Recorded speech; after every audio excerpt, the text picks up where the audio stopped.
Terus untuk hikmahnya hari-hari ini penting sekali ya teman-teman. Kita ini tanpa terasa kadang-kadang sebagian dari kita karena kebanyakan baca medsos, dan itu memang sebetulnya bukan tugas kita, kan tugas kita berjuang, bukan buka HP kan hasilnya itu ya.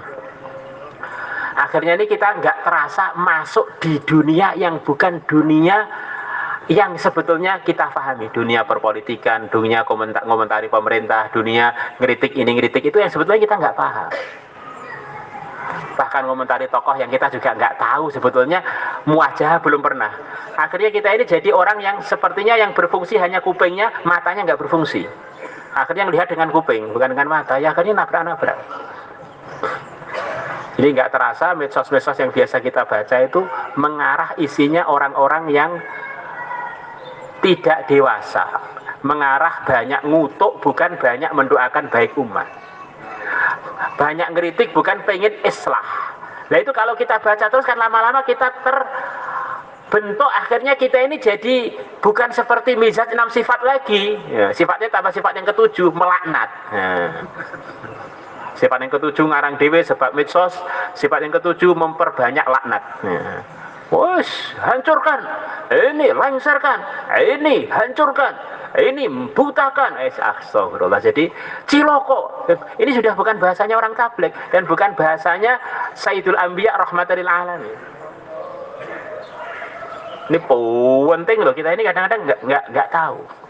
Dan orang-orang yang kritik-kritik itu secara umum bukanlah mayoritas ahlus sunnah yang di Indonesia.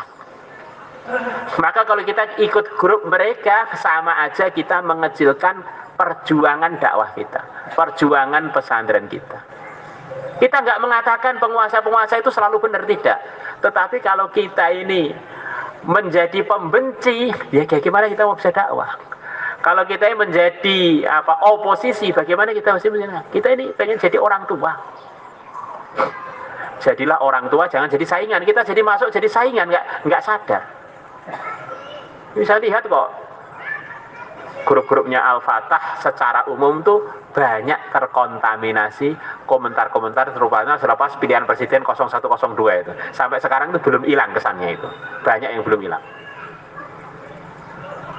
Jadi secara umum Ahlus Sunnah wal Jamaah di Indonesia itu didominasi oleh warga Nahdliyin.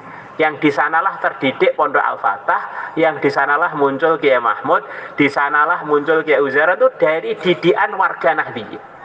Nah yang dikomentari di medsos itu nggak tahu namanya, katanya warga Nahdliyin yang bagaimana, yang dikomentari rata-rata warga Nahdliyin. Sementara yang dikomentari itu kita nggak pernah melihat langsung orangnya, hanya riwayat dari medsos itu kan secara sanad. Usulul hadis kan nggak diterima, nggak mutasil, mutasil itu kondi tuh, mutasil karo tangan. Ini mutasil pak, live opot, kan bisa dititu live-nya itu. Benar kan ya?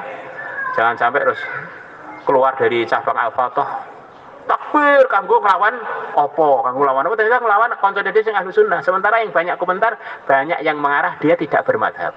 Banyak yang mengarah dia akidahnya bukan Asy'ari. Begitu itu. Jadi kita nggak sadar, jadi ikut grup yang ghairu Ahlus Sunnah, sementara yang kita serang teman kanan kita, walaupun mungkin mereka sebagian ada yang salah. Coba kamu renungkan definisi Ahlus Sunnah yang telah kita itu. Terus yang di Indonesia itu Ahlus Sunnah itu 60-an juta adalah warga Nahdliyin. Terus yang dikomentari entek-entekan di medsos itu menyerang warga Nahdliyin. Yo ada liberalnya. Loh, kalau kawan sendiri sedang tidak baik, ya kita dekati, kita ajak diskusi yang baik. Ngapain kita ikut komentar indukan jelek? Kalau memang itu kamu anggap ada benarnya. Insyaallah ini penting loh. Bijaksana dalam bermedsos itu penting. Apalagi santri putri biyo urusan vaksin, urusan opo, urusan apa, yo melok-melok siapa jenis Mardigu. Ya kan kalian malah nggak tahu ya nyalanya ternyata ini. Masih tahuan saya ya. Jadi jangan sampai santri Al-Fatah ada komentar mengenai vaksin. Jangan sampai ada komentar mengenai corona. Jangan sampai ada komentar yang mengarah pemberontakan kepada pemerintah.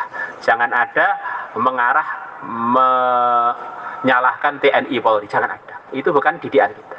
Mereka semuanya adalah teman muslim kita yang mau kita ajak bareng-bareng masuk surga. Ini prinsip harus jelas. Teman kita yang ada itu loh belum banyak, ngapain kita cari musuh? Gitu loh ya. Teman kita yang ada itu belum banyak, jangan sampai cari musuh. Loh, apakah sudah besar-besar kan perasaan kamu dibandingkan yang lain yang belum mondok, yang masih di tempat-tempat lain belum banyak. Jangan seperti kata di bawah tempurung, perasaannya sak dunia milik dia, ternyata dia memiliki tempurung tok. Ya, seperti pura-pura perasaannya